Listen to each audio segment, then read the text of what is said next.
Le millionnaire a amené une inconnue chez lui, sans imaginer le risque. Elle semblait simple, mais elle cachait quelque chose de précieux, sa virginité. Il n'avait aucune idée que c'était la première fois de cette femme. Une nuit inattendue changerait complètement le cours de leur vie. Si cette histoire vous intéresse, n'oubliez pas de vous abonner à notre chaîne et dites-nous de quelle ville vous nous regardez. Nous continuons.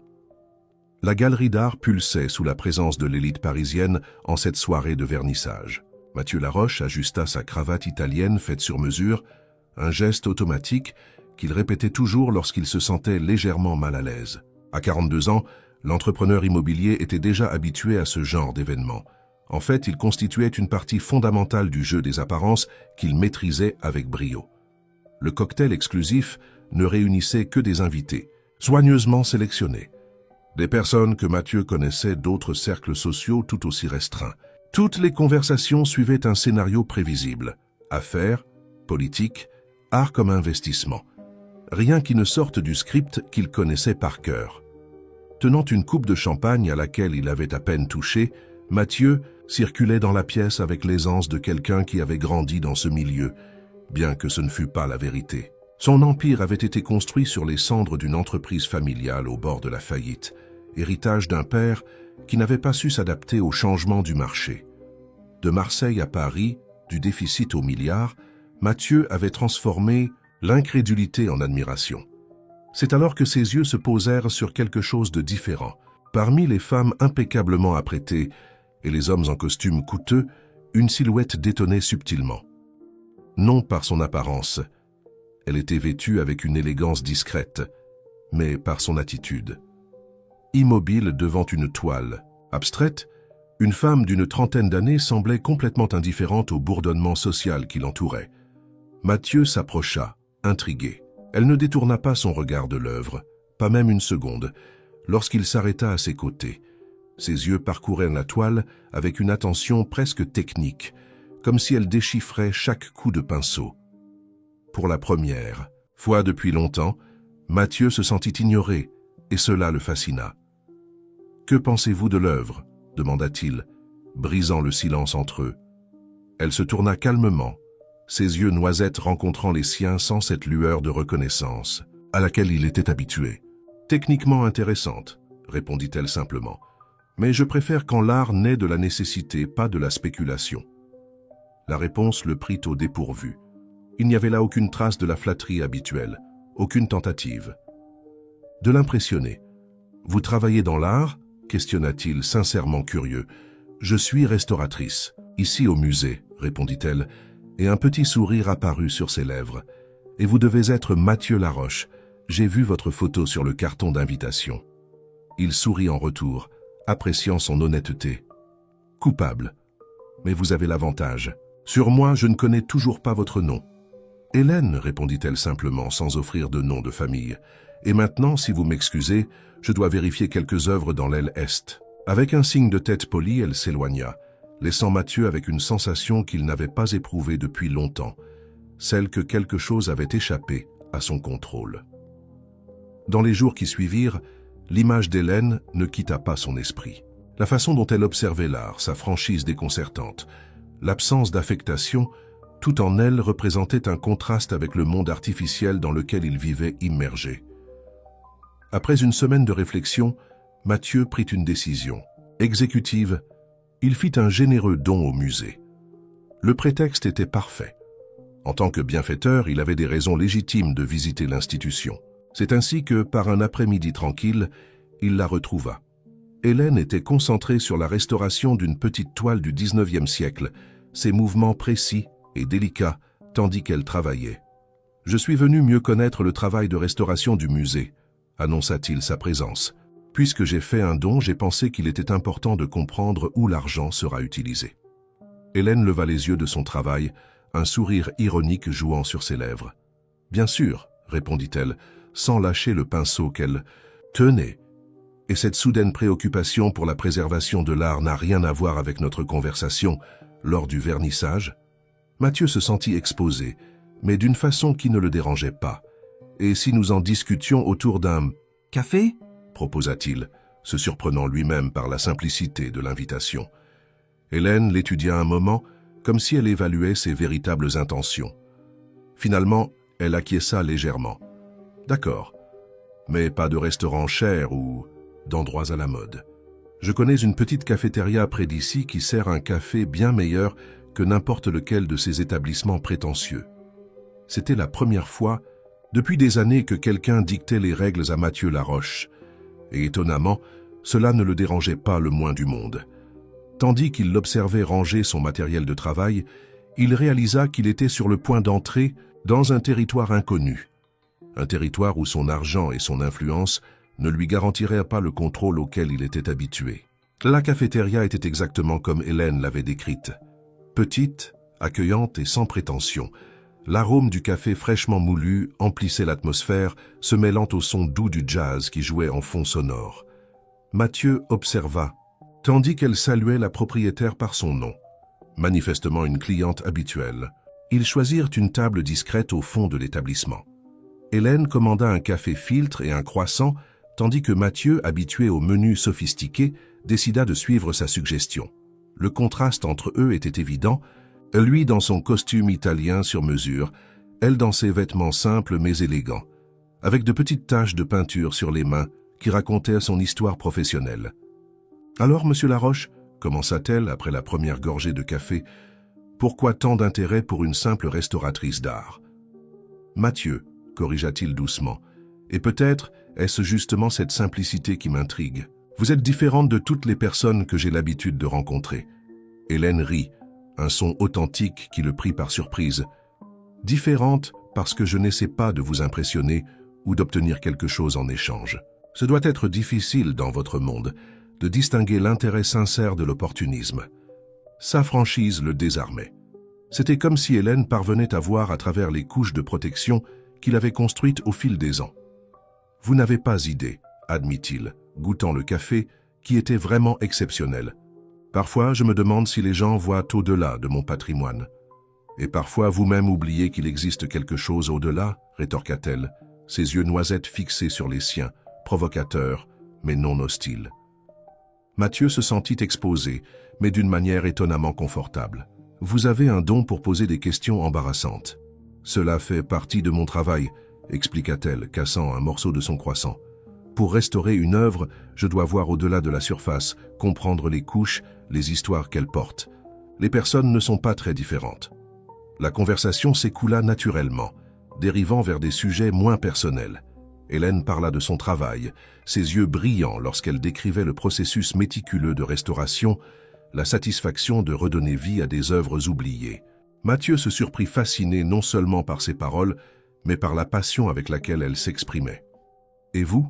demanda-t-elle après un moment.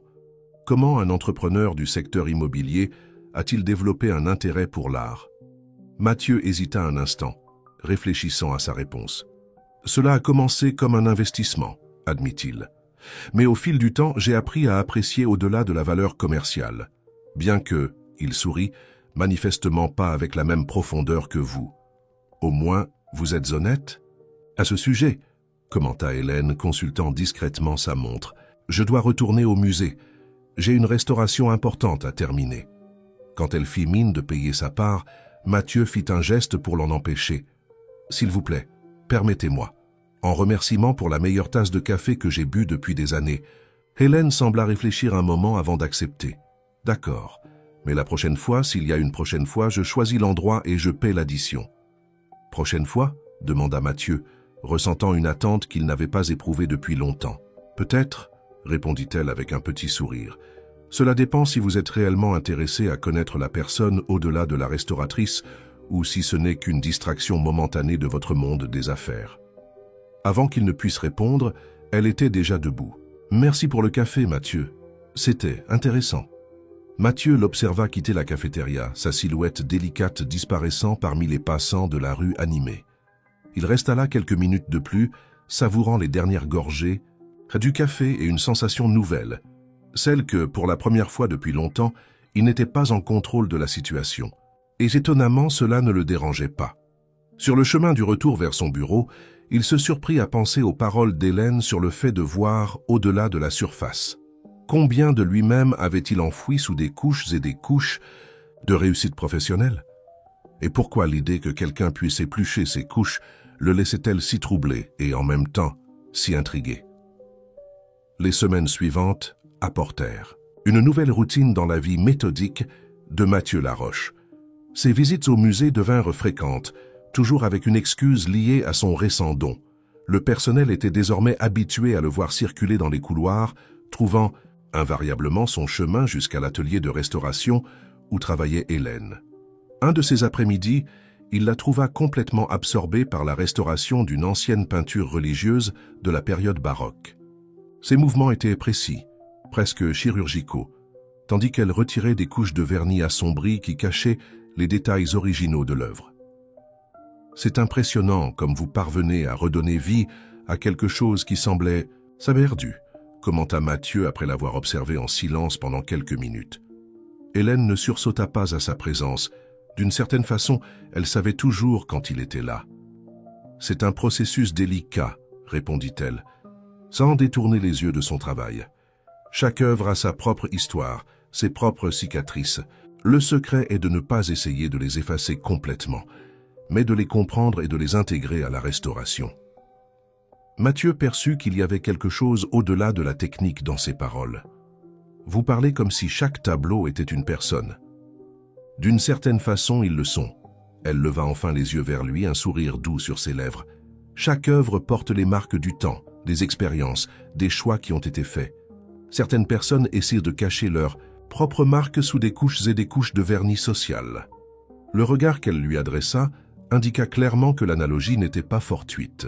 Mathieu se sentit exposé, mais pas mal à l'aise. « Et vous? Quelle marque portez-vous sous vos couches ?» Pendant un bref instant, quelque chose passa dans les yeux d'Hélène, une ombre fugace que Mathieu ne parvint pas à déchiffrer. « Et si nous en parlions durant un déjeuner? Cette fois, je choisis l'endroit et je paie l'addition, comme promis. » Le restaurant qu'Hélène choisit était une petite trattoria italienne dans le quartier de Montmartre, loin des établissements luxueux que Mathieu fréquentait. Le propriétaire, un monsieur aux cheveux grisonnants, l'accueillit avec l'affection réservée aux clients spéciaux. L'endroit était plein, mais d'une manière qui semblait plus accueillante qu'intimidante. Entre les bouchées d'une pasta artisanale qui surpassait n'importe quel plat raffiné qu'il avait jamais goûté, Mathieu découvrit de nouveaux aspects d'Hélène. Elle parlait d'art avec une passion authentique, ses yeux brillants lorsqu'elle décrivait des techniques de restauration et des périodes historiques. Mais quand la conversation s'approchait de sa vie personnelle, elle détournait habilement le sujet. « Vous êtes très doué pour poser des questions », observa-t-elle, après une nouvelle tentative subtile de sa part de connaître son passé. « Mais aujourd'hui, je veux en savoir plus sur vous. Comment était votre vie à Marseille avant de devenir le puissant Mathieu Laroche ?» La question le prit par surprise. Peu de gens connaissaient ses origines dans la cité phocéenne. « Comment avez-vous »« J'ai fait quelques recherches, » admit-elle sans gêne. « J'ai trouvé intéressant que tous les reportages sur vous commencent à partir du moment où vous avez repris l'entreprise de votre père. C'est comme si votre vie antérieure n'existait pas. » Mathieu ressentit une connexion inattendue avec ces paroles. « Parfois, j'ai l'impression qu'elle n'a vraiment pas existé, » confessa-t-il, se surprenant lui-même par son honnêteté. Le garçon qui jouait au port, qui rêvait d'être marin, « Parfois, j'ai l'impression que c'était quelqu'un d'autre. »« Et il vous manque ?» demanda doucement Hélène, ses yeux fixés sur les siens avec une intensité qui le désarmait. « Plus que je ne l'imaginais, » répondit-il, réalisant la vérité de ses mots seulement en les prononçant. « Mais à un moment donné, j'ai dû choisir entre être ce garçon ou être qui je suis aujourd'hui. »« Vraiment ?» questionna Hélène, un demi-sourire jouant sur ses lèvres. « Ou peut-être avez-vous simplement mis tant de couches de vernis sur lui que vous ne savez plus comment le retrouver. » Le déjeuner se prolongea durant l'après-midi, la conversation coulant naturellement entre sujets légers et profonds. Lorsqu'ils quittèrent finalement le restaurant, le soleil commençait déjà à se coucher, peignant le ciel de Paris avec des teintes d'orange rarement remarquées dans la frénésie quotidienne. « Merci pour le déjeuner, » dit Mathieu, contredisant l'accord initial selon lequel elle paierait. « Ce n'était pas ce que nous avions convenu, » protesta Hélène, mais il y avait un sourire sur son visage. « Considérez cela comme un échange, » répondit-il. « Vous m'avez donné quelque chose de bien plus précieux aujourd'hui, des souvenirs que j'avais oublié posséder. Le reflet dans le miroir de l'ascenseur montrait un Mathieu Laroche différent de l'ordinaire. Sa cravate était légèrement desserrée, sa veste négligemment suspendue à son bras, et il y avait une lueur dans ses yeux que ses employés voyaient rarement. Les dernières semaines avaient provoqué des changements subtils dans sa routine autrefois invariable. Sa secrétaire, Marion, qui l'accompagnait depuis plus d'une décennie, fut la première à le remarquer. Des réunions étaient reportées pour s'adapter à des visites au musée. Des déjeuners d'affaires cédèrent la place à des rencontres plus discrètes et elle jurerait l'avoir vu sourire tout seul en lisant des messages sur son téléphone. Ce matin-là, cependant, quelque chose perturbait sa nouvelle sérénité. Une enveloppe brune sur son bureau attendait son attention, le résultat de l'enquête discrète qu'il avait demandée sur Hélène. La demande avait été faite quelques jours auparavant, un réflexe automatique de ses vieilles habitudes de contrôle. Maintenant, regardant l'enveloppe, il ressentait un mélange de culpabilité et d'appréhension. Après plusieurs minutes de contemplation, Mathieu ouvrit finalement l'enveloppe. Le contenu était étonnamment maigre, quelques informations de base sur son travail au musée, des références professionnelles des 10 dernières années, mais un vide inexplicable avant cela. C'était comme si Hélène avait surgi de nulle part à 19 ans. Le téléphone sonna, interrompant ses réflexions. C'était elle. « Pouvons-nous nous rencontrer ce soir ?» demanda Hélène, sa voix portant une gravité inhabituelle. « J'ai quelque chose à te dire. » Le restaurant qu'elle choisit était encore plus discret que les précédents. Une petite maison convertie en bistrot dans le quartier du Marais.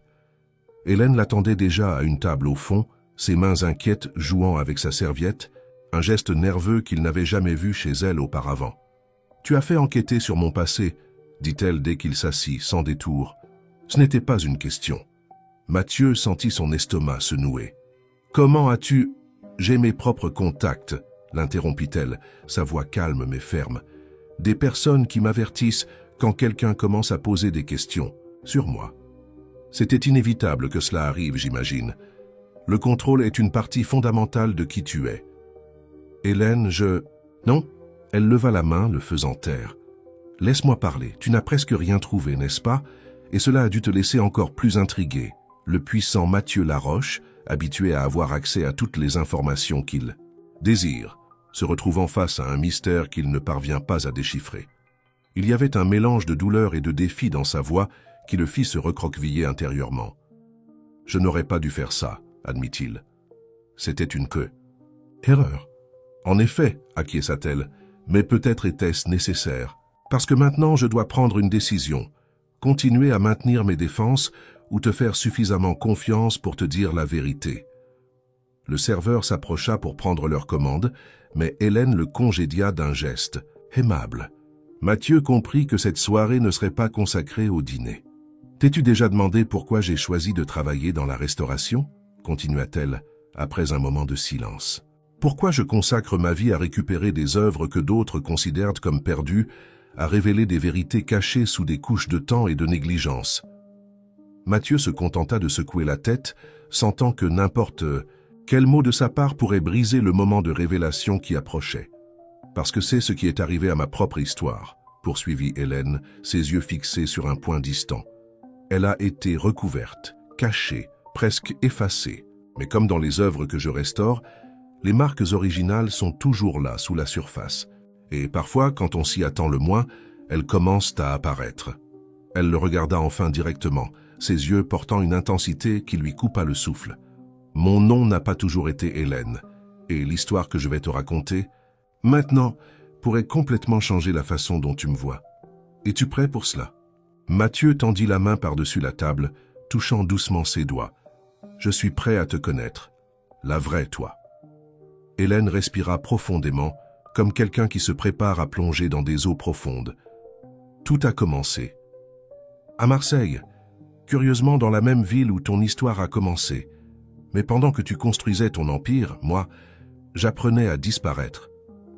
Le petit bistrot semblait avoir disparu autour d'eux, tandis qu'Hélène commençait. Son récit, sa voix normalement ferme, portait un ton plus doux comme si les mots devaient être protégés. Mon père était comptable dans une entreprise de navigation au port de Marseille, commença-t-elle, ses doigts encore entrelacés à ceux de Mathieu. Un homme méticuleux, dévoué, qui croyait en l'honnêteté par-dessus tout. Il m'a appris à observer les détails, à chercher des modèles là où d'autres ne voyaient que des chiffres aléatoires. Elle fit une pause, un sourire mélancolique jouant sur ses lèvres. J'adorais lui rendre visite au travail. Le port avait une énergie unique, des navires arrivant et partant, des conteneurs empilés comme des blocs colorés d'un jeu géant. Il m'expliquait les manifestes de cargaison, les documents d'importation, les flux financiers.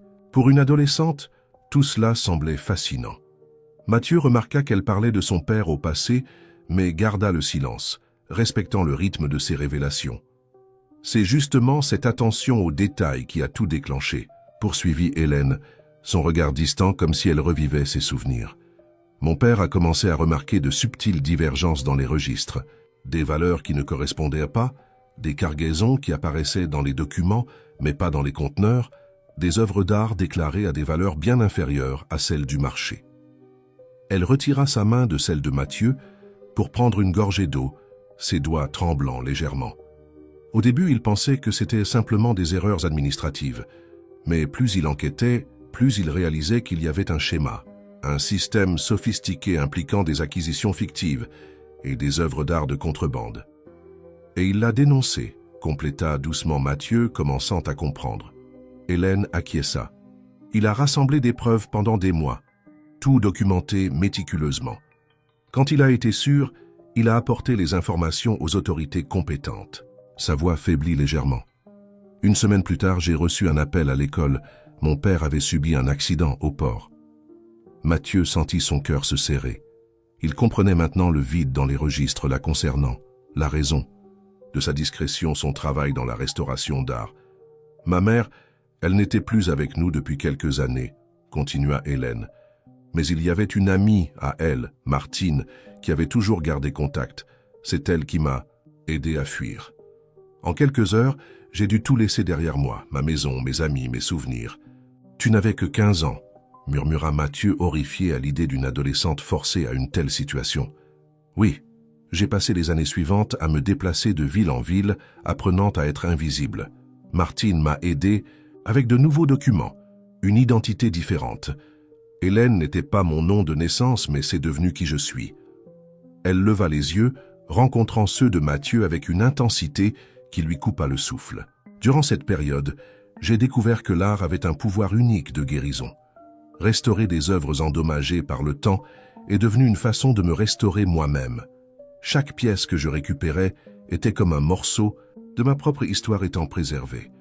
C'est pour ça que tu as choisi de travailler dans la restauration, comprit Mathieu. Ce n'est pas juste un travail pour toi. C'est une façon d'honorer l'héritage de mon père, confirma-t-elle. Il disait toujours que la vérité, comme l'art véritable, ne peut jamais être complètement effacée. Elle peut être recouverte, endommagée, cachée, mais elle laisse toujours des traces pour qui sait chercher. Le silence qui suivit était lourd de signification. Mathieu assimilait chaque mot, chaque révélation, réalisant que la femme en face de lui était encore plus extraordinaire qu'il ne l'imaginait. « Pourquoi me racontes-tu tout cela maintenant ?» demanda-t-il finalement. Hélène respira profondément.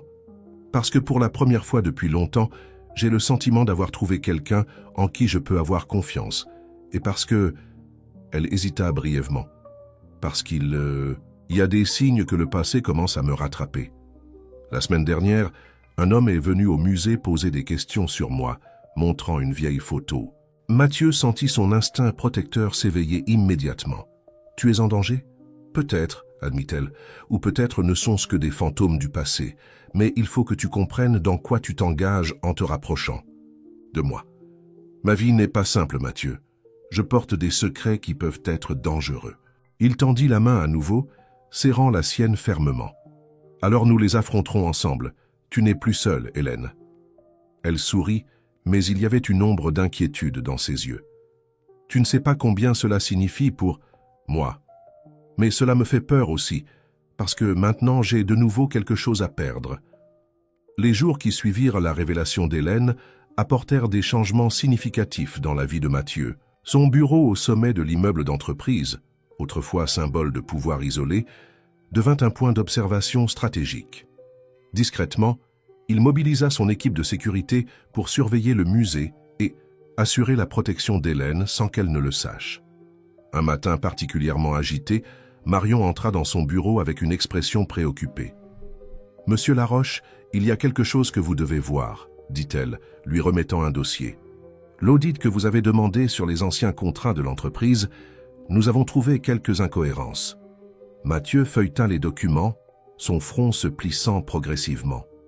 Parmi les pages de chiffres et de rapports, un nom attira son attention. Art and Maritime Trading Co., une filiale apparemment inactive de son entreprise, utilisée dans diverses transactions immobilières dans la région portuaire de Marseille il y a plus de 15 ans. « Quand avons-nous audité cette filiale pour la dernière fois ?» demanda-t-il, un pressentiment inconfortable grandissant dans sa poitrine. « C'est justement le problème, monsieur, » répondit Marion. « Il n'y a aucune trace d'audit antérieur.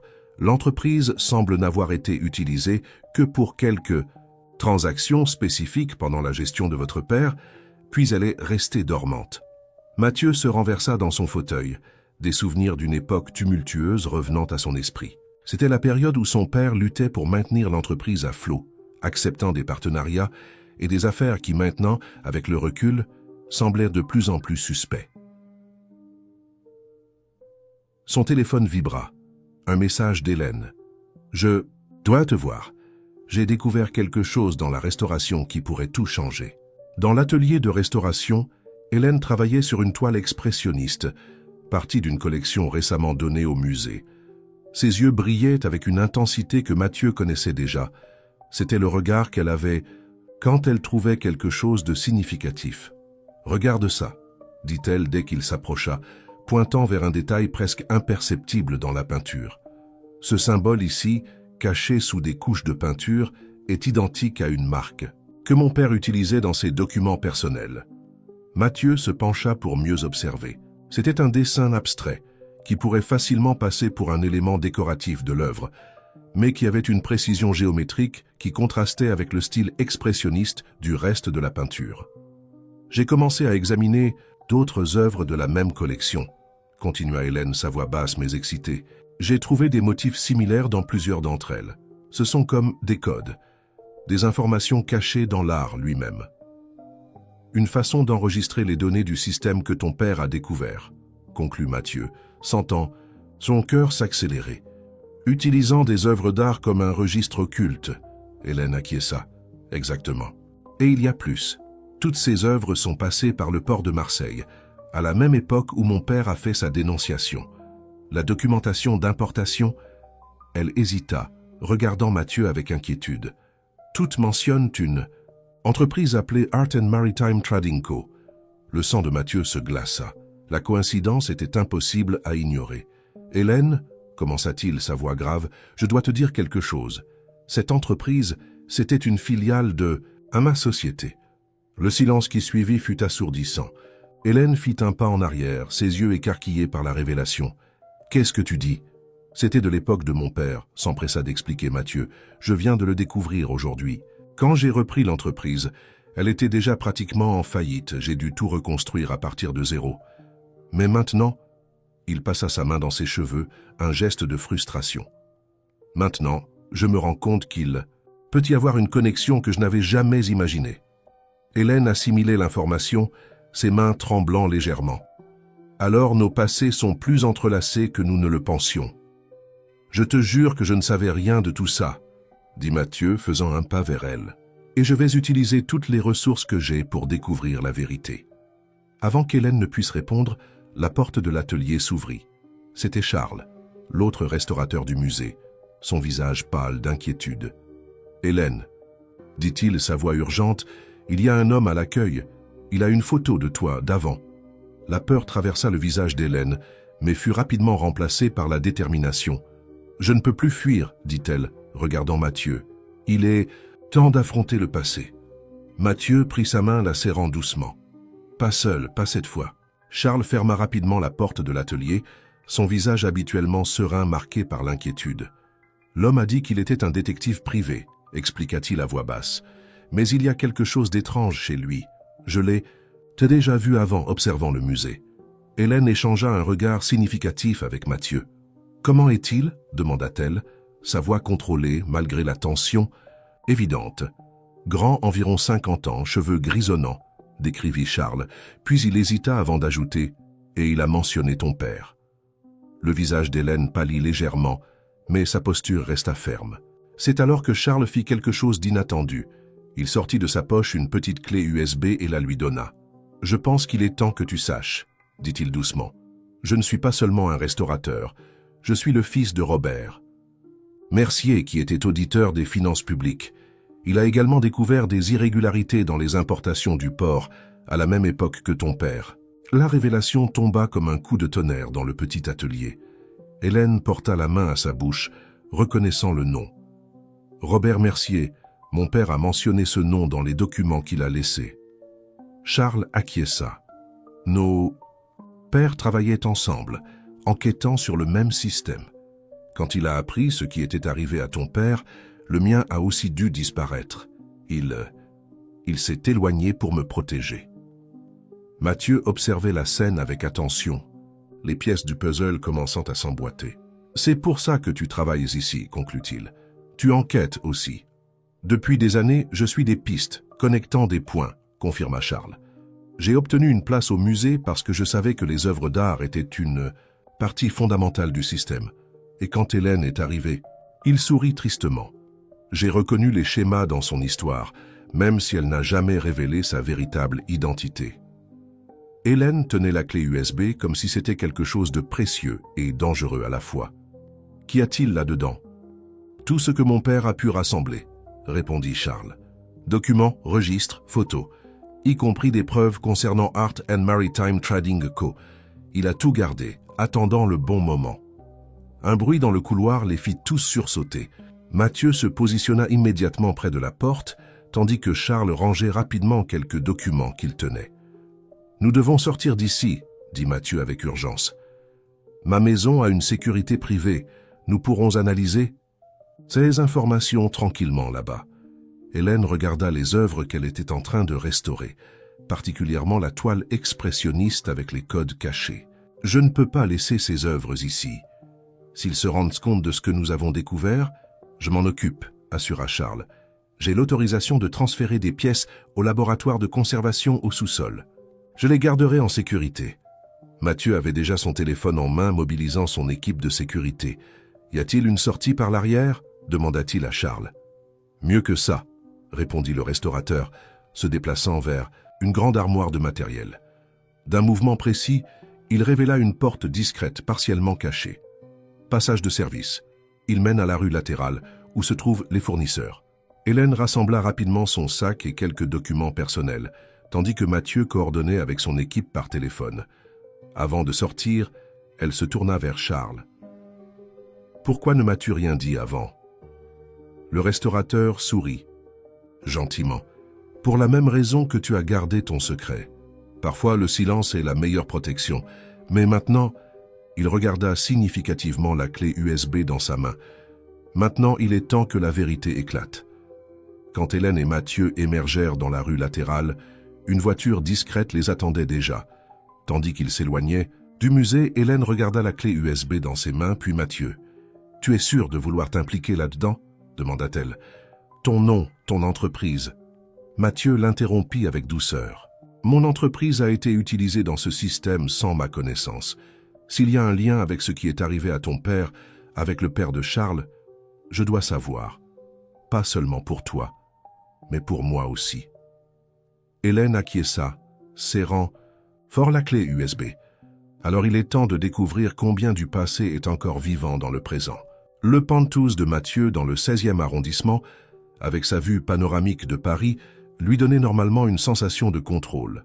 Mais ce soir-là, alors que lui et Hélène examinaient les fichiers de la clé USB sur le grand écran de son bureau privé, cette sensation de contrôle semblait de plus en plus illusoire. « Regarde ça !» Hélène pointa vers l'écran où une série de documents numérisés montrait des registres d'importation. Les valeurs déclarées de ces œuvres sont ridiculement basses pour des pièces de ce calibre. Mathieu, qui avait beaucoup appris sur l'art ces derniers mois, reconnut la discordance. Sous-facturation classique. Mais pourquoi utiliser des œuvres d'art? Parce que l'art est subjectif, expliqua Hélène, ses yeux brillant avec l'intensité qu'elle montrait toujours en parlant de son travail. La valeur d'une œuvre peut varier énormément selon l'authenticité, l'état de conservation, la demande du marché. C'est le véhicule parfait pour déplacer de grosses sommes sans éveiller immédiatement les soupçons. Elle ouvrit un autre fichier, des photographies d'œuvres qui étaient repassées par le port de Marseille. Sur chacune d'elles, Charles avait marqué des détails presque imperceptibles, symboles, motifs géométriques, petites marques qui semblaient faire partie des peintures. C'est un système de codage sophistiqué, murmura Hélène, plus pour elle-même que pour Mathieu. Chaque marque représente des valeurs, des dates, des comptes. Mon père avait commencé à le déchiffrer avant d'eux. Sa voix faiblit et Mathieu posa doucement sa main sur son épaule. C'est alors que quelque chose sur l'écran attira son attention, un nom familier sur un des vieux documents. « Attends, dit-il se penchant en avant. Je connais cette signature. C'est celle d'Antoine Mercier, l'un des principaux partenaires de mon père à l'époque. » Hélène se figea. « Mercier, comme Charles Mercier? Ce doit être le frère ?» « De son père, » conclut Mathieu, les connexions se formant rapidement dans son esprit. Antoine était responsable de la division internationale de l'entreprise. C'est lui qui a suggéré la création d'Art & Maritime. Ils continuèrent à fouiller dans les archives, chaque découverte apportant plus de clarté et plus d'inquiétude. Art & Maritime n'était pas seulement une filiale dormante, c'était une pièce centrale dans un système élaboré de blanchiment d'argent à travers des œuvres d'art surfacturées et des biens immobiliers sous-évalués. « Ton père » dit doucement Hélène. Il savait? Mathieu passa sa main sur son visage, sentant le poids du doute. « Je ne sais pas. À l'époque, l'entreprise était au bord de la faillite. Il a peut-être fermé les yeux sur certaines pratiques douteuses, ou peut-être a-t-il été manipulé par des personnes en qui il avait confiance. » Un bip doux interrompit la conversation, le système de sécurité alertant de l'arrivée de quelqu'un. Mathieu vérifia rapidement les caméras sur sa tablette. « C'est Charles » informa-t-il un peu surpris. « Comment savait-il où ?»« Je le lui ai dit » admit Hélène. « Après tant d'années à garder ce secret, je pense qu'il mérite de faire partie des découvertes. » Quelques minutes plus tard, Charles les rejoignit dans le bureau, apportant avec lui un vieux dossier. « J'ai trouvé ça dans le laboratoire de conservation » expliqua-t-il, ouvrant le dossier sur la table. « Ce sont les registres originaux de restauration des œuvres qui sont passées par Art & Maritime. Mon oncle, il visitait fréquemment le musée à cette époque. » Hélène examina les documents avec une attention professionnelle. « Certaines de ces œuvres n'ont jamais été réellement restaurées, » conclut-elle. « Les procédures décrites ici sont techniquement impossibles pour l'époque. Des restaurations fantômes, » acquiesça Charles, une façon de justifier le temps que les œuvres passaient au musée pendant que les codes étaient insérés. Mathieu observait l'interaction entre les deux restaurateurs, admirant comment leur connaissance technique révélait des couches de fraude qu'un profane n'aurait jamais perçues. C'est alors que son téléphone vibra, un message de son équipe de sécurité. « L'homme qui était au musée, » lut-il à voix haute, « a été identifié. C'est un ex-policier, maintenant détective privé. Il a des liens avec une société de conseil en art appartenant à Antoine Mercier, compléta Charles, sa voix chargée d'amertume. Mon oncle a toujours su où j'étais. Il m'a probablement suivi jusqu'à trouver Hélène. Un lourd silence tomba sur le bureau. Hélène alla à la fenêtre, observant les lumières de la ville. Ils savent que nous avons découvert quelque chose, dit-elle finalement. Ils ne vont pas simplement laisser passer ça. Mathieu s'approcha d'elle, sa présence ferme et réconfortante. Alors nous devons être plus rapides et plus intelligents. Charles acquiesça, prenant son téléphone. Je vais appeler mon père. Après toutes ces années à se cacher, peut-être est-il temps pour lui aussi de refaire surface. Et les œuvres au musée? Demanda Hélène, préoccupée. Elles sont en sécurité, garantit Charles. J'ai tout transféré dans un endroit que seul le conservateur en chef et moi connaissons. Mais nous devons agir vite, si ces codes révèlent ce que nous pensons. Alors nous avons entre les mains la preuve d'un système qui s'étend sur des décennies, compléta Mathieu. Et des personnes puissantes feront tout pour maintenir cela enterré. L'aube trouva Hélène, Mathieu et Charles encore penchés sur les documents dans le bureau. Des tasses de café vides et des notes éparpillées témoignaient de la nuit blanche. L'ordinateur portable affichait des images agrandies des œuvres d'art, chaque détail minutieusement analysé. « J'ai réussi à parler à mon père », annonça Charles, raccrochant le téléphone après une longue conversation. Il vient à Paris. Il dit qu'il a des informations qu'il n'a jamais révélées à personne, pas même dans les documents qu'il a laissés. Hélène leva les yeux des papiers qu'elle examinait.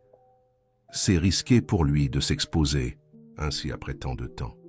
Il pense qu'il s'est caché assez longtemps, répondit Charles, un demi-sourire triste sur son visage. Ses mots exacts étaient « Il est temps d'honorer le courage de Vincent ». Le nom du père d'Hélène, prononcé à voix haute, provoqua un silence momentané dans la pièce. Mathieu observa comment elle ferma brièvement les yeux, absorbant l'impact de ce nom presque oublié. « Messieurs, Marion, la secrétaire de Mathieu, entra dans le bureau après un coup discret à la porte. L'audit a trouvé quelque chose que vous devez voir de toute urgence. » Elle remit un dossier à Mathieu, qu'il ouvrit immédiatement. Ses yeux parcoururent rapidement les pages, son visage se durcissant à chaque ligne. Art & Maritime n'était pas seul, expliqua-t-il aux autres. Il y avait un réseau d'entreprises similaires, toutes interconnectées. Et toutes, il hésita, regardant Hélène, toutes avaient un lien avec des œuvres qui passaient par le musée pour restauration. Hélène se leva brusquement, allant jusqu'à la grande fenêtre. La ville en contrebas commençait à s'éveiller, ignorant le drame qui se déroulait dans le Penthouse. « Les œuvres que je restaure actuellement, dit-elle se retournant pour faire face aux autres, font partie d'un don récent. Quand j'ai commencé à trouver les codes, j'ai pensé que c'était juste d'anciens registres, mais... » Elle prit sa tablette, ouvrant quelques photos. Regardez les dates dans les signatures cachées. Charles et Mathieu s'approchèrent. Les marques presque invisibles pour des yeux non entraînés contenaient des dates récentes. Le système n'a jamais cessé, conclut Charles, sa voix chargée de colère contenue. Ah, elles sont simplement devenues plus sophistiquées. Une alerte retentit sur le téléphone de Mathieu, son équipe de sécurité. Le détective privé est en mouvement, informa-t-il, lisant le message. Il vient de sortir d'une réunion avec Antoine Mercier. Nous devons transférer ces œuvres dans un endroit plus sûr, déclara Hélène. S'ils se rendent compte que nous avons déchiffré les codes, ce ne sera pas nécessaire, une nouvelle voix interrompit. Tous se tournèrent vers la porte, où Marion se tenait à nouveau, mais cette fois accompagnée d'un homme d'environ 60 ans, aux cheveux complètement blancs et à la posture droite malgré l'âge. « Papa !» s'exclama Charles, s'avançant pour embrasser Robert Mercier. L'homme plus âgé rendit brièvement l'étreinte à son fils avant de se tourner vers les autres.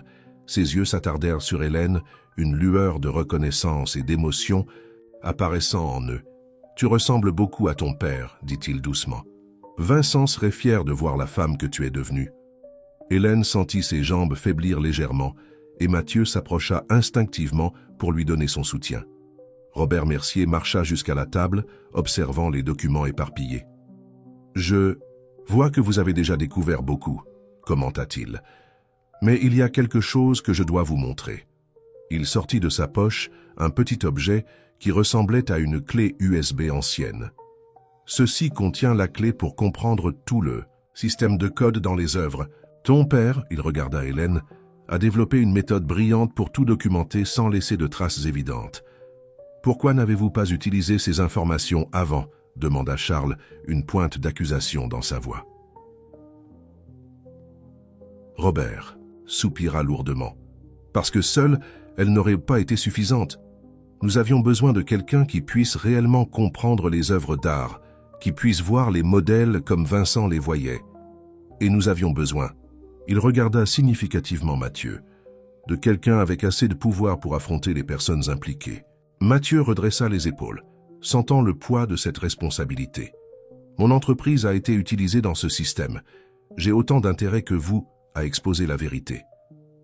La vérité, dit gravement Robert, est encore plus grande que vous ne l'imaginez. Ce que vous avez découvert jusqu'à présent n'est que la surface. Les œuvres récentes qu'Hélène a mentionnées, elles font partie de quelque chose de beaucoup plus complexe. Il connecta la clé USB à l'ordinateur et une série de fichiers commença à s'ouvrir. Le système de code dans les œuvres n'enregistre pas seulement des valeurs et des transactions. Il contient des noms, des dates, des connexions. C'est une carte complète d'un réseau qui s'étend sur des décennies. Hélène s'approcha de l'écran, ses yeux professionnels identifiant rapidement des modèles dans les documents. Ces symboles, ce sont les mêmes que j'ai trouvés dans les nouvelles œuvres. Exactement, confirma Robert. Parce que les personnes derrière le système original n'ont jamais arrêté. Elles ont simplement évolué, se sont adaptées.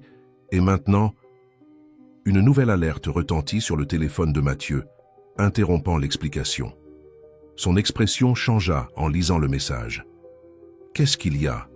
demanda Hélène, percevant sa tension. « On vient d'essayer de pirater le système de sécurité de mon entreprise, » répondit-il, sa voix grave. « Quelqu'un tente d'accéder à tous les fichiers liés à Art and Maritime. » Marion entra rapidement. Dans le bureau, son visage habituellement composé, montrant des signes d'inquiétude. « Monsieur Laroche, l'équipe informatique signale des tentatives d'accès sur plusieurs serveurs simultanément. C'est une attaque coordonnée. » Mathieu était déjà au téléphone avec son équipe de sécurité numérique, donnant des instructions rapides et précises. Hélène et Charles échangèrent des regards préoccupés, tandis que Robert Mercier restait étrangement calme, comme s'il s'attendait à quelque chose comme ça. « Ils essaient d'effacer les traces, » commenta Robert, sa voix chargée d'expérience. « Mais ils commettent toujours la même erreur. Ils se concentrent sur le numérique et oublient le papier. » Il ouvrit son dossier, révélant une série de documents jaunis par le temps. « Ces dernières années, tout en me tenant caché, je n'ai pas été inactif. J'ai construit mon propre réseau de contacts, des personnes qui voulaient aussi exposer à la vérité mais avaient assez peur d'agir seules. » Hélène examina les documents avec une attention professionnelle. C'étaient des registres de restauration, des reçus, des contrats, tous apparemment normaux à première vue, mais qui, pour des yeux entraînés, révélaient un modèle cohérent d'irrégularité. Ici, elle pointa vers une série de chiffres. Sur l'un des documents, ce sont les mêmes séquences que j'ai trouvées dans les œuvres récentes. Ils continuent d'utiliser le même système de codage de base. Leur arrogance, acquiesça Robert. Ils pensent que personne d'autre ne pourrait déchiffrer la méthode de Vincent. Mais tu as hérité plus que ses yeux, n'est-ce pas? Hélène sentit un nœud dans la gorge. Son père disait toujours qu'elle avait un don spécial pour les modèles, une façon unique de voir des connexions là où d'autres ne voyaient que le chaos. C'était l'une des raisons pour lesquelles elle était devenue une restauratrice si habile. Mathieu raccrocha, son expression tendue mais déterminée. L'équipe informatique a réussi à contenir l'attaque, mais il hésita regardant Hélène. Certaines informations ont fuité, y compris sur les œuvres que tu restaures actuellement. Ils savent, conclut Charles, ils savent que nous avons découvert les codes. Pas seulement ça, continua Mathieu. J'ai reçu une notification du conseil d'administration. Antoine Mercier a convoqué une réunion extraordinaire pour demain. Le sujet officiel est réévaluation des actifs historiques. Robert laissa échapper un rire sans humour. Mon frère a toujours été direct quand il se sentait acculé. Il va essayer d'utiliser le conseil pour t'écarter, Mathieu. Il a probablement déjà préparé des documents pour te compromettre. Qu'il essaie, répondit Mathieu, une détermination de fer dans sa voix. J'ai plus de soutien au conseil qu'il ne l'imagine. Et maintenant, il regarda les documents éparpillés sur la table. J'ai quelque chose qu'il n'attend pas. Des preuves.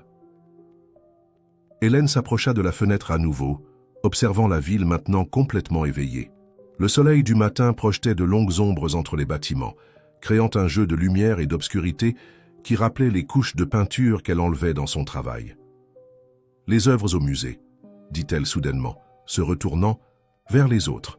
« S'ils savent que nous avons découvert les codes, ils pourraient essayer de les récupérer ou de les détruire. »« J'y ai déjà pensé, » répondit Charles.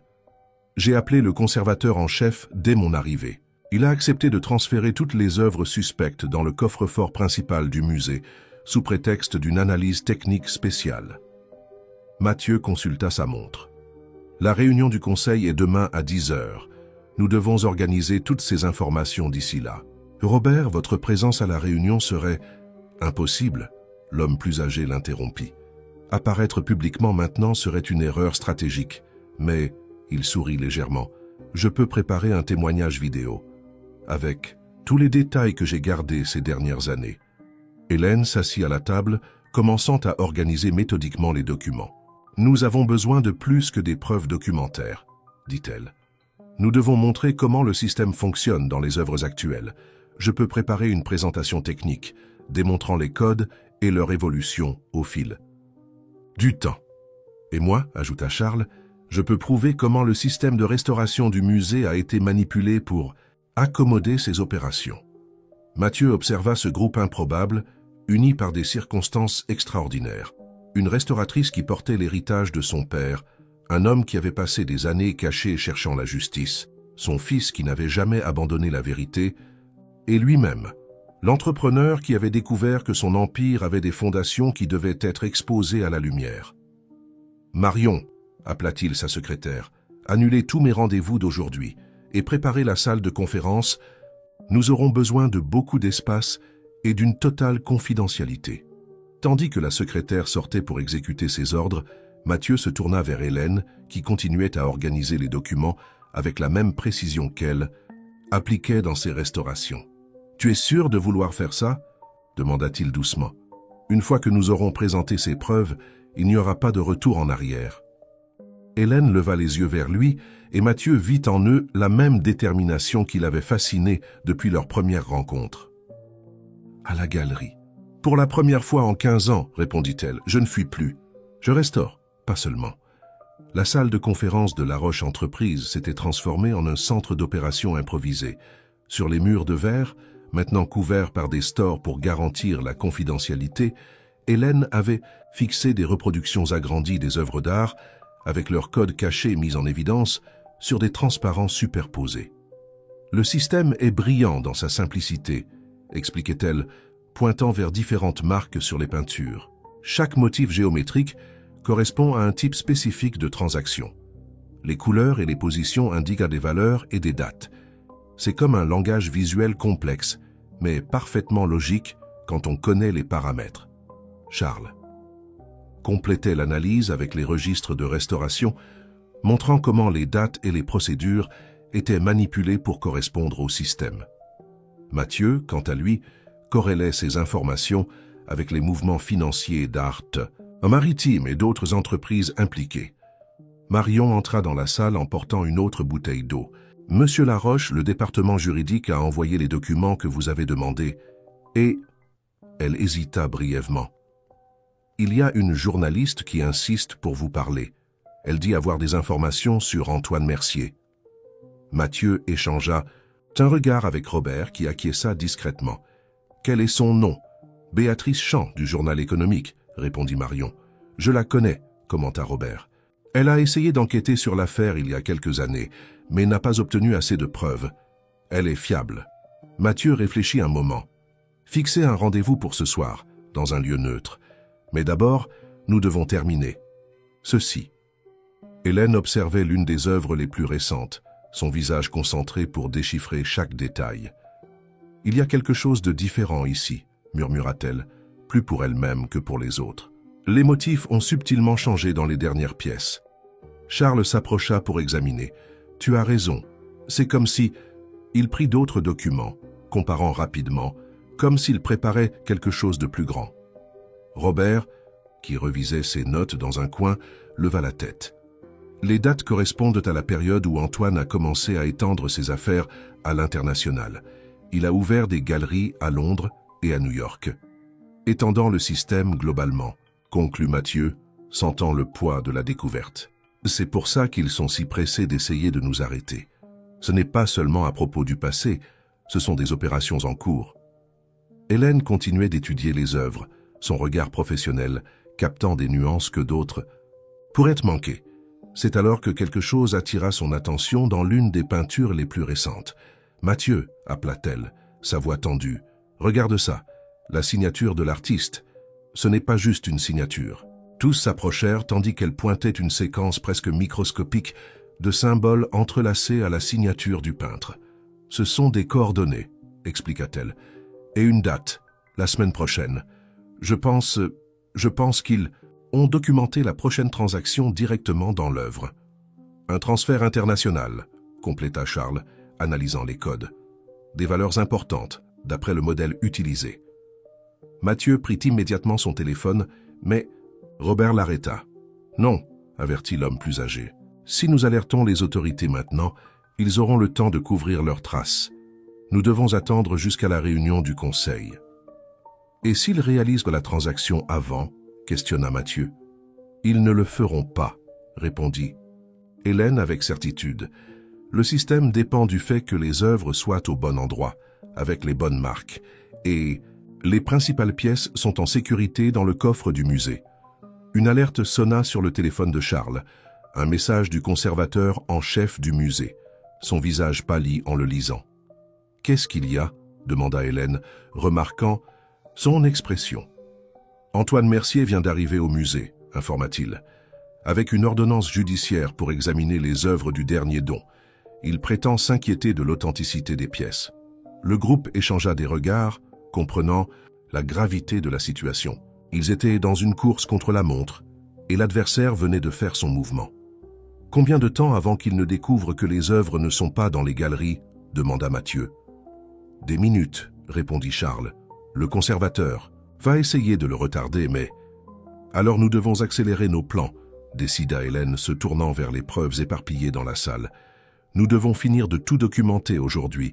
La réunion du conseil peut être notre seule chance. » Mathieu observa cette femme extraordinaire, qui avait transformé son art en instrument de justice, et sentit une vague d'admiration et de détermination. « Marion, » appela-t-il sa secrétaire, « contactez le département juridique.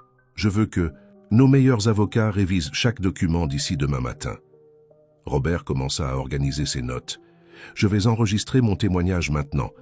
Plus nous pourrons présenter de détails, mieux ce sera. » Hélène s'arrêta un moment, regardant par la fenêtre la ville qui se préparait pour le coucher du soleil. Quelque part là-bas, les mêmes personnes qui avaient pris son père se mobilisaient, essayant une fois de plus de dissimuler la vérité.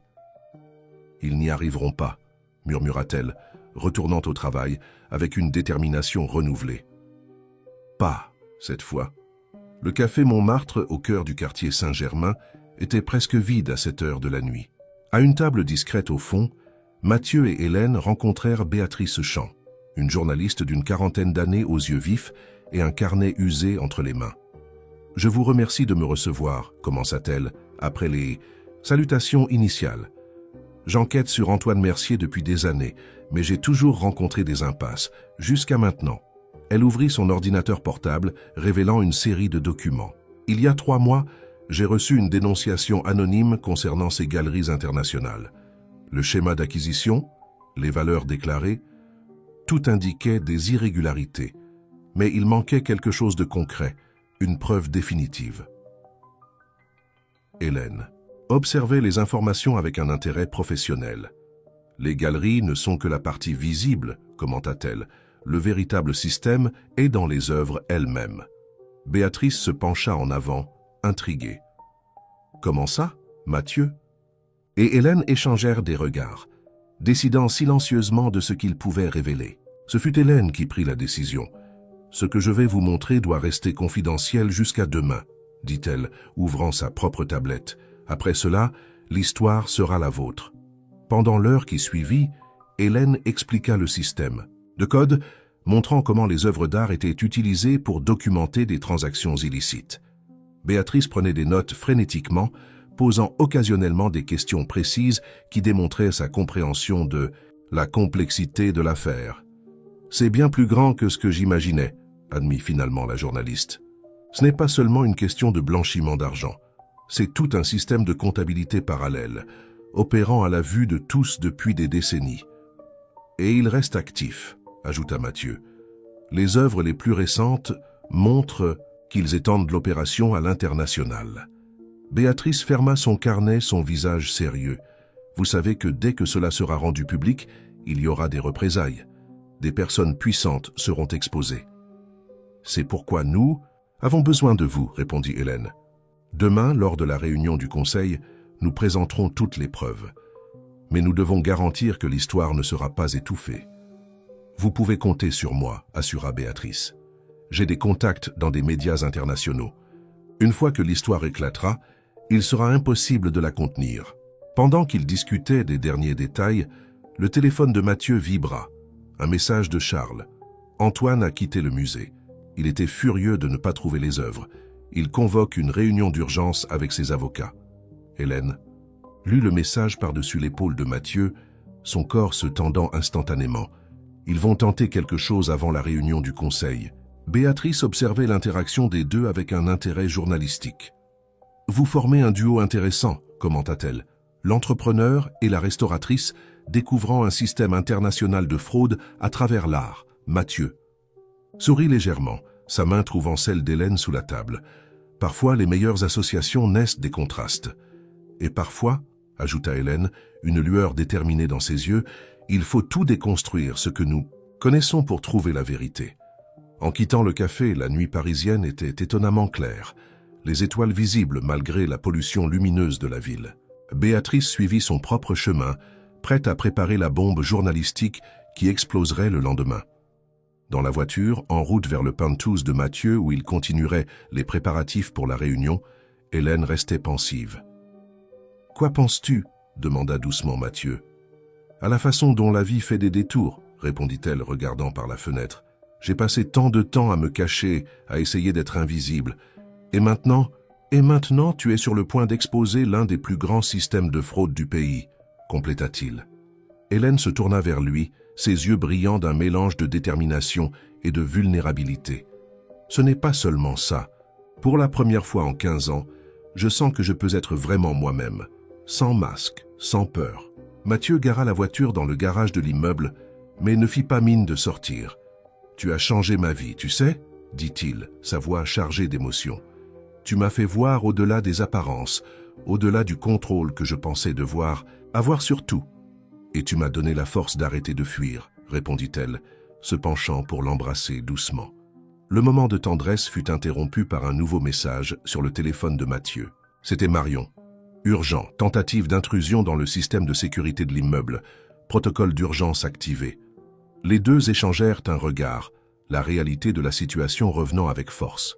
La nuit serait longue, et le jour suivant promettait d'être encore plus éprouvant. L'équipe de sécurité de Mathieu transforma le penthouse en une forteresse virtuelle. Des techniciens informatiques travaillaient frénétiquement pour tracer l'origine de la tentative d'intrusion, tandis que des gardes supplémentaires étaient positionnés à des points stratégiques du bâtiment. Les protocoles d'urgence ont fonctionné, informa le chef de la sécurité. Aucune brèche n'a été détectée, mais ils étaient en fait bons, des professionnels. Hélène observait les mouvements de l'équipe technique avec un calme surprenant. Des années à vivre en alerte, elle avait la préparée à des moments comme celui-ci. « Ils sont désespérés », commenta-t-elle. « Cela signifie que nous sommes sur la bonne voie. » Charles arriva peu après, portant un dossier avec des documents du musée. « Le conservateur en chef a envoyé ceci », expliqua-t-il, étalant les papiers sur la table de la salle à manger, maintenant convertie en centre d'opération. Ce sont les registres originaux de toutes les œuvres suspectes. Antoine a essayé d'y accéder mais n'a pas réussi. Robert, qui n'avait pas quitté l'appartement depuis son arrivée, examina les documents avec intérêt. « Regardez ça », pointa-t-il vers une série de chiffres. « Ce sont les mêmes modèles que nous avons trouvés dans les transactions d'Art and Maritime. Ils utilisaient le musée comme point de validation. » Mathieu reçut un appel qui le fit froncer les sourcils. « C'était mon contact au conseil », informa-t-il après avoir raccroché. « Antoine essaie d'avancer la réunion à la première heure du matin, prétextant une urgence administrative. »« Il veut nous prendre au dépourvu », conclut Hélène. Mais il y avait un sourire confiant sur son visage. Mais il ne sait pas que nous avons déjà tout préparé. Le groupe continua à travailler toute la nuit, affinant la présentation qu'il ferait au conseil. Hélène organisa une séquence impressionnante d'images, montrant l'évolution des codes cachés dans les œuvres, tandis que Charles préparait un rapport détaillé sur la manipulation du système de restauration au fil des ans. Vers 3 heures du matin, alors qu'il revisait une dernière fois tous les documents, Marion entra dans l'appartement avec une expression préoccupée. « Monsieur », s'adressa-t-elle à Mathieu, « je viens de recevoir une information. Antoine Mercier est à l'aéroport. Apparemment, il a un jet privé prêt à décoller pour Londres dès l'aube.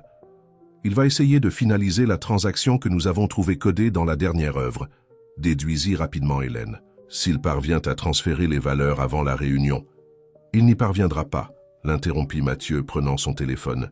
Après une brève conversation en anglais, il se tourna vers le groupe. « Je viens de parler avec mes contacts à Londres. Ces galeries sont sous surveillance discrète depuis notre conversation avec Béatrice. » Robert acquiesça avec approbation. Fermez toutes les issues. C'est ainsi que nous avons attrapé d'autres fraudeurs dans le passé. Un son doux de notification vint de la tablette. D'Hélène. C'était un courriel du système de sécurité du musée. Quelqu'un avait tenté d'accéder au coffre principal en utilisant d'anciennes accréditations. Il n'abandonne pas, murmura-t-elle, montrant le message aux autres. Mais peu importe. Les œuvres sont en sécurité et les codes. Elle sourit, pointant vers ses notes méticuleuses. Les codes ont déjà révélé tous leurs secrets. Mathieu observait cette femme extraordinaire qui avait transformé sa propre histoire de perte en un outil de justice. En quelques mois, elle n'avait pas seulement changé sa vie personnelle, mais l'avait aussi aidé à découvrir et à affronter les ombres qui planaient sur son empire d'entreprise. « Nous devrions essayer de nous reposer un peu », suggéra-t-il, remarquant la fatigue dans ses yeux. « La réunion sera à 7 heures et nous devons être alertes. » Hélène acquiesça, mais avant de se retirer dans la chambre d'amis, elle s'arrêta devant la fenêtre. La ville était exceptionnellement silencieuse, comme si elle retenait son souffle pour les événements du lendemain. « Tu sais ce qui est drôle, » dit-elle doucement. « Pendant des années, j'ai vécu avec la peur d'être découverte. Maintenant, pour la première fois, je veux que tous sachent exactement qui je suis et pourquoi je suis ici. » Mathieu s'approcha, l'enveloppant dans une étreinte protectrice. « Et qui es-tu » ? « Je suis la fille de Vincent Savard, » répondit-elle avec fierté, « une restauratrice qui a appris à voir la vérité sous les couches de mensonges. Et demain, » elle se tourna pour le regarder dans les yeux, « je vais honorer l'héritage de mon père de la meilleure façon possible, en exposant la vérité qu'il a essayé de protéger. » Une nouvelle alerte retentit dans le système de sécurité. Une autre tentative d'intrusion détectée et bloquée. Mais cette fois, personne ne s'alarma. La forteresse était protégée. Les preuves étaient sécurisées, et dans quelques heures, une histoire de décennies de fraude et de secrets serait enfin mise au jour. « Dors un peu », insista doucement Mathieu. « Demain sera une longue journée. » Hélène acquiesça, mais avant de se retirer, elle jeta un dernier regard aux documents éparpillés dans la pièce. Des années de secrets, codés dans des œuvres d'art, sur le point d'être révélés. Son père serait fier. L'aube trouva l'équipe déjà en mouvement. Hélène, après seulement quelques heures de sommeil, était impeccable dans un blazer bleu marine que Charles avait récupéré dans son appartement. Mathieu, comme toujours, portait l'un de ses costumes italiens, mais il y avait quelque chose de différent dans sa posture, une détermination qui allait au-delà de la confiance entrepreneuriale habituelle. Marion coordonnait une équipe d'assistants qui organisait des piles de documents dans des dossiers soigneusement identifiés. Robert donnait les dernières touches à son témoignage vidéo, chaque mot choisi pour causer un impact maximal. « Béatrice a confirmé », annonça Charles, vérifiant son téléphone. « Elle a des équipes de 3 médias internationaux prêtes. Dès que la réunion commencera, ils seront prêts à publier. » Le petit déjeuner fut servi dans la salle à manger, mais peu réussirent à manger. La tension était palpable, mêlée à une étrange sensation de soulagement anticipé. Des années de secret étaient sur le point d'être exposées. « Rapport de la sécurité », informa Marion entrant dans la pièce. « Antoine est toujours à l'aéroport. Le vol pour Londres a été retardé en raison de problèmes techniques. » Elle échangea un regard significatif avec Mathieu, qui acquiesça discrètement. Hélène terminait d'organiser sa présentation sur la tablette.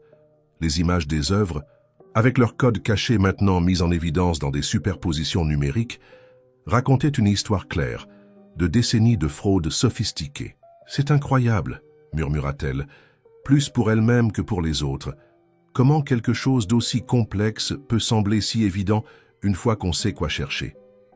Mathieu s'approcha, observant les images par-dessus son épaule. « Comme en restauration », commenta-t-il. « Il faut connaître les bonnes techniques pour révéler ce qui est caché. » Une alerte sonna sur le téléphone de Charles, un message du musée.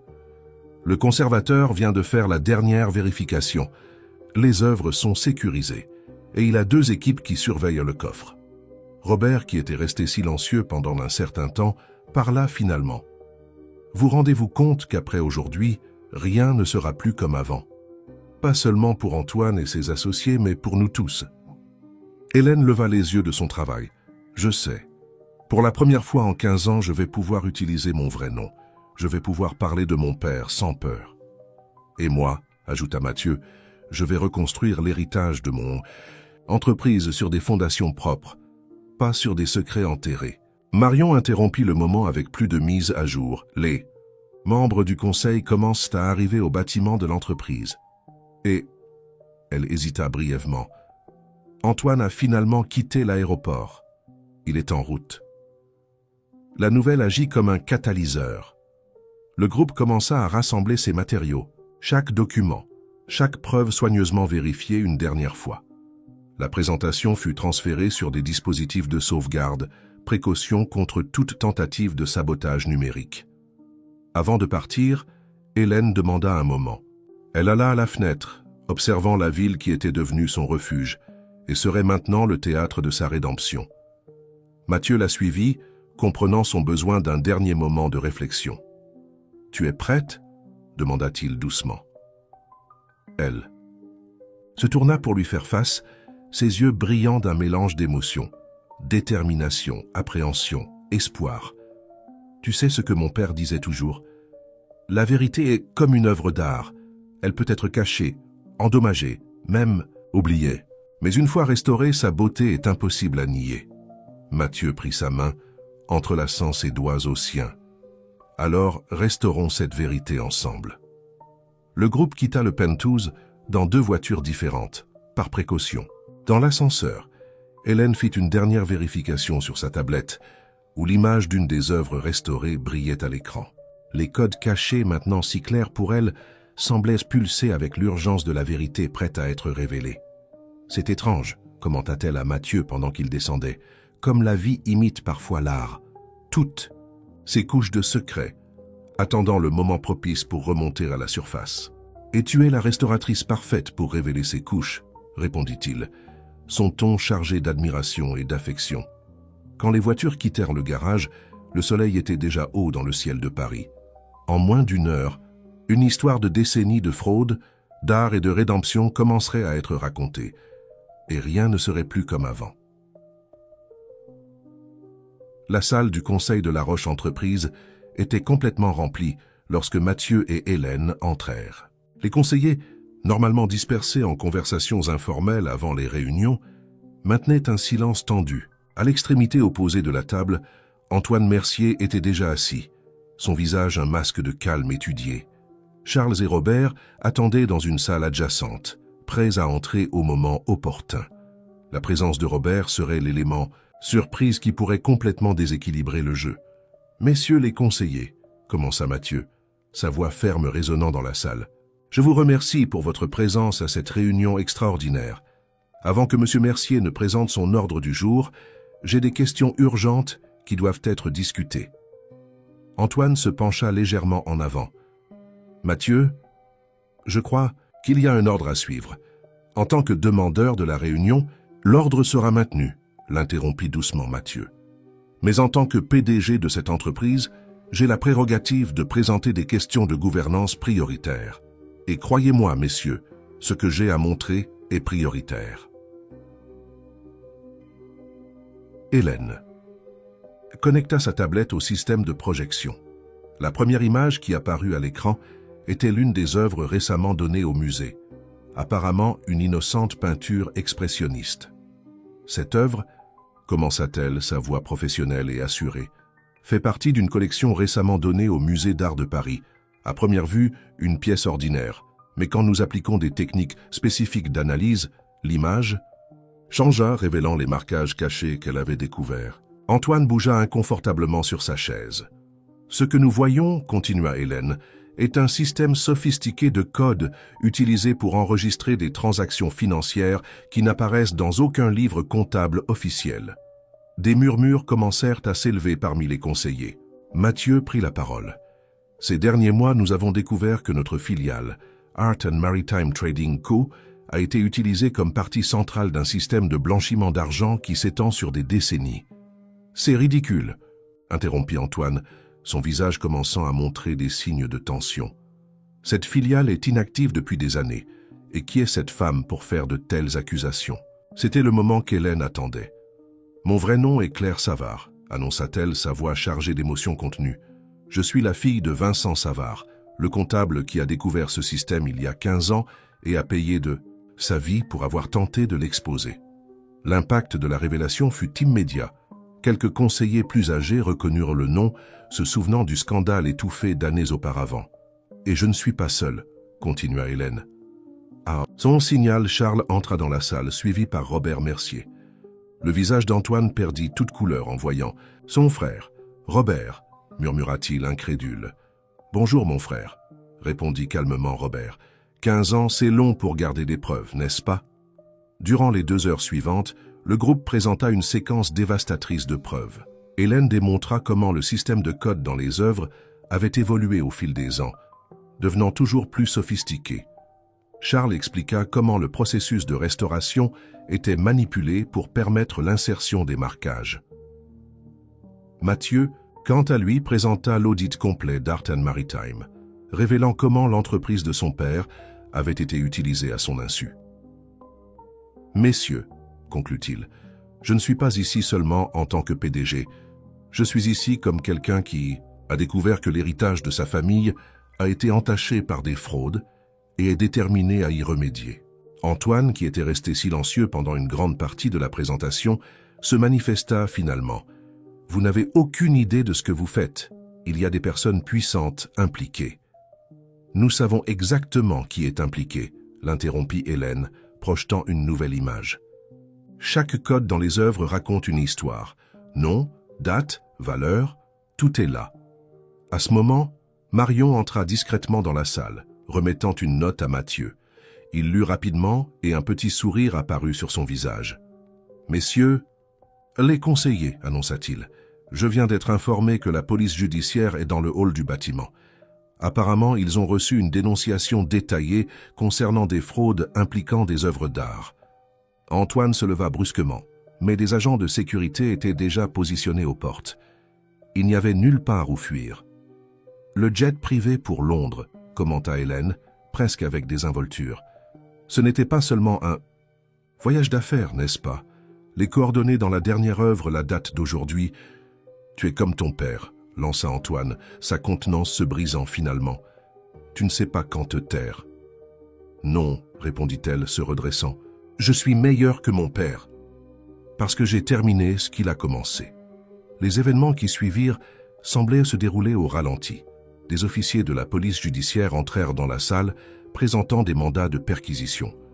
Antoine fut escorté dehors, tandis que les conseillers assistaient, choqués, à l'effondrement d'un empire de fraude qui avait duré des décennies. Hélène observait tout avec un mélange d'émotions, soulagement, tristesse, fierté. 15 ans de fuite s'étaient terminés non pas par un murmure, mais par un coup de tonnerre qui résonnerait longtemps dans le monde des affaires, et de les heures qui suivirent la réunion du Conseil furent un tourbillon d'activités. Pendant que la police judiciaire menait des perquisitions dans les locaux de l'entreprise, les principaux médias du pays diffusaient déjà le scandale. Béatrice Champ, fidèle à sa parole, avait assuré une couverture internationale à l'affaire. Fin d'après-midi, Hélène, désormais officiellement Claire Savard, était de retour dans son atelier au musée. L'espace qui était auparavant son refuge semblait maintenant différent, comme si les murs eux-mêmes gardèrent des secrets qui pouvaient enfin être révélés. « C'est étrange », commenta-t-elle à Mathieu, qui l'accompagnait. « J'ai passé tant de temps à me cacher, et maintenant je peux simplement être moi-même. » Mathieu l'observait tandis qu'elle rangeait ses outils de restauration, une habitude qu'il avait appris à reconnaître comme sa façon de traiter des émotions intenses. « Comment te sens-tu à l'idée d'être Claire à nouveau ?» demanda-t-il doucement. Elle s'arrêta un moment, réfléchissant à la question. « Hélène n'était pas seulement un déguisement, » répondit-elle finalement. « Elle est devenue une partie de qui je suis. La restauratrice, l'observatrice, la personne qui a appris à voir la beauté même dans les choses endommagées. » « Alors peut-être n'as-tu pas besoin de choisir, » suggéra Mathieu. « Claire ou Hélène, ce sont deux parties de la même histoire. » Le bruit de pas les interrompit. C'était Charles, accompagné de son père Robert. Les deux hommes semblaient émotionnellement épuisés, mais il y avait une légèreté sur leur visage que des années de secrets avaient occulté. Le conservateur en chef veut faire un inventaire complet des œuvres impliquées, informa Charles. Apparemment, certaines pièces de la collection ont beaucoup plus de valeur historique qu'on ne le pensait, une fois les couches de fraude enlevées. Comme en restauration, sourit Hélène Claire. Parfois, il faut retirer le faux pour révéler la véritable valeur. Robert s'approcha d'une des œuvres qu'elle était en train de restaurer. « Vincent serait fier, dit-il doucement. Non, seulement parce que tu as exposé la vérité, mais parce que tu as transformé ton art en instrument de justice. » Le téléphone de Mathieu sonna. C'était Marion avec des mises à jour de l'entreprise. Après une brève conversation, il se tourna vers le groupe. « Le conseil a convoqué une réunion extraordinaire pour demain, informa-t-il. Ils veulent initier un processus complet de renouvellement dans la gouvernance de l'entreprise. « Et toi ?» demanda Hélène, remarquant un changement subtil dans son expression. « J'ai proposé un retrait temporaire, répondit-il. Non par culpabilité, mais par choix. Je veux participer à la reconstruction de l'entreprise. Mais d'abord... » Il fit une pause significative. « D'abord, j'ai besoin de mieux comprendre ma propre histoire. » Charles et Robert prirent congé peu après, laissant Hélène et Mathieu seuls dans l'atelier. Le soleil de l'après-midi entrait par les hautes et douces fenêtres, créant des motifs de lumière qui dansaient sur les toiles inachevées. « Tu sais ce qui est drôle ?» réfléchit Hélène, observant l'une des œuvres. « Pendant toutes ces années, je pensais me cacher, mais en réalité, je me préparais. Chaque restauration, chaque couche de peinture que j'ai enlevée était un pas vers la vérité. » Mathieu s'approcha, l'enlaçant par derrière tandis qu'ils observaient ensemble la ville à travers la fenêtre de l'atelier. « Et maintenant ? Que prévoit de faire Claire Savard, la restauratrice qui a dévoilé l'un des plus grands systèmes de fraude du pays ?» Elle se retourna dans ses bras, un sourire serein sur son visage. « Continuez à restaurer. Mais maintenant, pas seulement des œuvres d'art, des histoires, des vérités, des vies. Il y a tant à révéler, tant de couches à retirer soigneusement. En commençant par notre histoire, suggéra-t-il, une lueur spéciale dans ses yeux. « Notre histoire a déjà commencé, » répondit-elle. « Au moment où tu es entré dans cette galerie et que j'ai enfin trouvé quelqu'un qui voulait voir au-delà des apparences. » Le soleil continuait sa danse dans l'atelier, illuminant les œuvres qui attendaient d'être restaurées. Chacune d'elles semblait maintenant raconter non seulement sa propre histoire, mais aussi celle d'une femme qui avait transformé son art en un chemin vers la vérité. Et tandis que la ville au-dehors digérait les révélations du jour, deux personnes qui avaient appris à voir au-delà des surfaces commençaient à planifier leur propre processus de restauration, non seulement de leurs vies individuelles, mais d'un avenir qui promettait d'être aussi riche en couleurs et en textures que les œuvres qui les avaient unies. 3 mois s'écoulèrent depuis les révélations qui avaient secoué le monde des affaires et de l'art à Paris. Le musée, autrefois théâtre d'un système élaboré de fraude, s'était transformé en un symbole de renouveau et de transparence. À l'entrée, une exposition spéciale attirait des visiteurs curieux. Art et vérité, l'histoire derrière les œuvres. Claire Savard, encore connue professionnellement comme Hélène, guidait un groupe de jeunes restaurateurs en formation à travers l'exposition. Ses yeux brillaient en expliquant non seulement les techniques de restauration, mais aussi comment l'art pouvait raconter des histoires cachées. La véritable restauration, expliquait-elle, ne consiste pas seulement à retrouver l'apparence originale d'une œuvre. Il s'agit de préserver son histoire, de comprendre ses couches, de respecter ses cicatrices. Parmi les visiteurs, Mathieu observait discrètement. Son costume italien avait été remplacé par des vêtements plus décontractés, partie de son propre parcours de transformation. Après s'être temporairement écarté de la présidence de l'entreprise, il s'était plongé dans un processus de redécouverte personnelle. Quand le groupe se dispersa, Claire s'approcha de lui, un sourire complice sur son visage.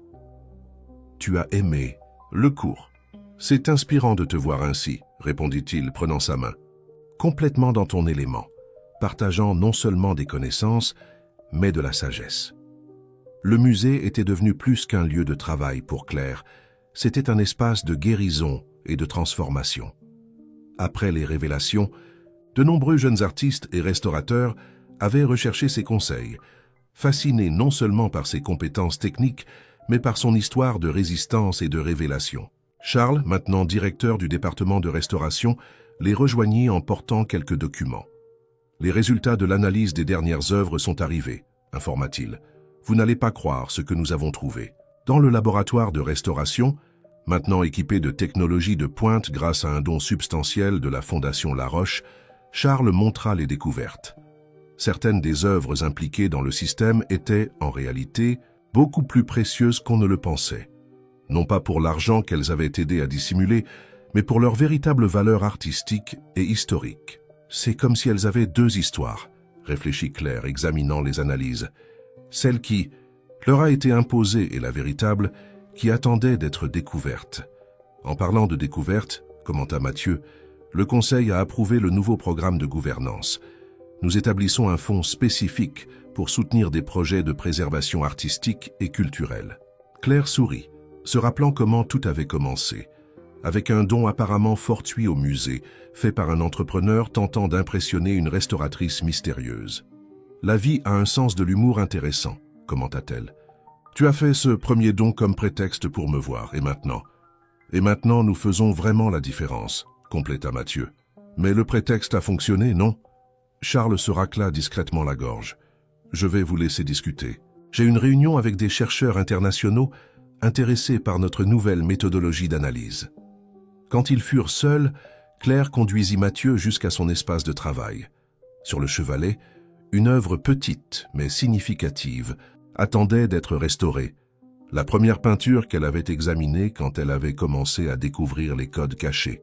« J'ai décidé de la garder pour la fin », expliqua-t-elle. « Je veux la restaurer non pas pour révéler des secrets, mais pour préserver sa véritable beauté. » Mathieu observa tandis qu'elle organisait ses instruments avec sa précision habituelle. « Tu as beaucoup changé depuis cette première rencontre à la galerie. »« Nous avons tous les deux changé, » corrigea-t-elle. « Tu n'es plus l'entrepreneur obsédé par le contrôle, et je ne suis plus la femme qui se cachait dans les ombres. » Par la fenêtre de l'atelier, il pouvait voir le soleil commencer à se coucher sur Paris, peignant le ciel avec des couleurs qu'aucun artiste ne pourrait reproduire parfaitement. La ville aussi avait changé. Le scandale avait provoqué une vague de réformes dans les secteurs culturels et des affaires. « Tu sais ce qui m'impressionne le plus ?» réfléchit Claire, rangeant ses instruments. « Comment quelque chose qui a commencé avec tant de peur et de secret a pu se transformer en quelque chose de si positif. » Mathieu l'enlaça par derrière, tous deux contemplant le coucher de soleil. C'est peut-être ça le véritable art de la restauration, non seulement réparer ce qui est brisé, mais le transformer en quelque chose d'encore plus significatif. Claire se retourna dans ses bras, ses yeux rencontrant les siens avec la même intensité que lors de leur première rencontre, mais maintenant sans barrière ni secret entre eux. Et notre histoire? Elle a aussi connu une sacrée restauration. Et elle continue d'évoluer, sourit-il. Chaque jour est une nouvelle couche qui se révèle. Le dernier rayon de soleil illumina l'atelier, faisant prendre vie aux couleurs des œuvres alentours.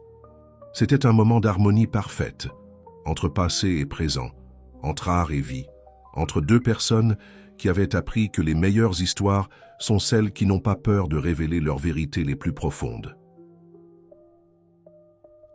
Un an après, les révélations qui avaient transformé leur vie, Claire et Mathieu marchaient main dans la main dans le jardin du musée.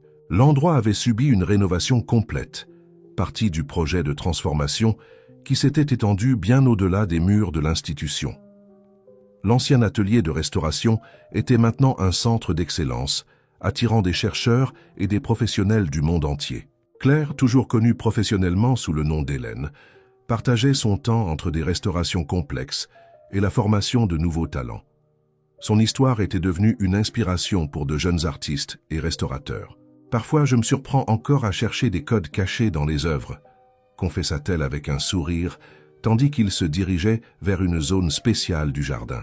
« Les vieilles habitudes ont la vie dure », répondit Mathieu, son propre sourire reflétant combien il avait aussi changé. Après sa période de retrait, il était revenu à la présidence de l'entreprise avec une nouvelle vision. La Roche Entreprise était devenue un modèle de gouvernance transparente et son programme de soutien aux arts était reconnu internationalement. Au centre du jardin, une petite foule se rassemblait. C'était l'inauguration d'un nouvel espace, le Centre de recherche et de restauration Vincent Savard. Le projet, développé conjointement par Claire et Mathieu, était plus qu'un hommage, c'était un engagement envers la vérité et la préservation de l'art. Charles, maintenant coordinateur international du programme de restauration, attendait aux côtés de son père, Robert. La présence des deux symbolisait comment les blessures du passé pouvaient être guéries lorsque la vérité était mise au jour. « Prêt ?» demanda Charles quand ils s'approchèrent. Claire respira profondément, regardant la petite plaque qui allait être dévoilée. Sur celle-ci, outre le nom de son père, était inscrite une phrase qu'il avait l'habitude de répéter. La vérité, comme l'art véritable, ne peut jamais être complètement effacée. L'événement d'inauguration réunit d'importantes figures du monde artistique et des affaires, mais son cœur était dans les jeunes étudiants présents. Parmi eux, Claire reconnut des visages avides de connaissances, désireux de faire la différence à travers l'art. Durant son discours, elle regarda les visages attentifs devant elle. La restauration ne consiste pas seulement à retrouver la beauté originale d'une œuvre, expliqua-t-elle. Il s'agit de comprendre que chaque marque, chaque cicatrice raconte une histoire. Il s'agit de respecter le passé tout en construisant l'avenir. Mathieu, à ses côtés, compléta « Ce centre représente plus qu'un engagement envers l'art. Il représente un engagement envers la vérité, la transparence, la transformation qui n'est possible que lorsque nous affrontons notre propre histoire. » Après la cérémonie, tandis que les invités circulaient dans le nouvel espace, Claire et Mathieu trouvèrent un moment de quiétude dans l'atelier. Le lieu conservait encore l'atmosphère spéciale qui les avait rapprochés, mais il était maintenant libéré des secrets qui le hantaient auparavant. « Tu sais ce qui est le plus incroyable ?» réfléchit Claire, observant le coucher du soleil à travers la fenêtre. Comment quelque chose qui a commencé avec tant de peur et de dissimulation a pu se transformer en un symbole de transparence et de renouveau. Mathieu l'enlaça par derrière, tous deux contemplant l'horizon de Paris. C'est peut-être ça le véritable art de la vie, transformer nos expériences les plus difficiles en quelque chose de significatif. Sur le chevalet proche, une œuvre fraîchement restaurée brillait de couleurs renouvelées. C'était la dernière des pièces impliquées dans l'ancien système, maintenant complètement transformé. Comme eux, elle avait traversé un processus de révélation et de renaissance. « Que ferons-nous maintenant ?» demanda doucement Mathieu. Claire sourit, se retournant dans ses bras. « Nous continuerons à restaurer des œuvres, des histoires, des vies. Il y a toujours plus de couches à découvrir, plus de vérités à révéler. » Le soleil lançait ses derniers rayons sur la ville, peignant le ciel de teintes qu'aucun artiste ne pourrait reproduire parfaitement. C'était un rappel que la nature, comme la vérité, possédait sa propre beauté, une beauté qui ne pouvait être falsifiée ni cachée. « Et notre histoire ?» demanda-t-il, ses yeux rencontrant les siens avec la même fascination que lors de leur première rencontre. « Notre histoire ?» sourit-elle. « Elle est comme une œuvre d'art en constante restauration. Chaque jour révèle une nouvelle couche, une nouvelle découverte. Et le plus beau, c'est que maintenant nous pouvons l'apprécier dans sa vérité la plus pure. » Le dernier rayon de soleil illumina l'atelier, faisant prendre vie aux couleurs alentour. C'était un moment d'harmonie parfaite, entre passé et présent, entre art et vie, entre deux personnes qui avaient appris que les meilleures histoires sont celles qui n'ont pas peur de montrer leurs vérités les plus profondes. Et ainsi, tandis que la nuit tombait sur Paris, Claire et Mathieu restèrent enlacés, témoins vivants de la façon dont l'amour de la vérité pouvait transformer non seulement l'art, mais aussi les cœurs qui osaient chercher leur propre restauration.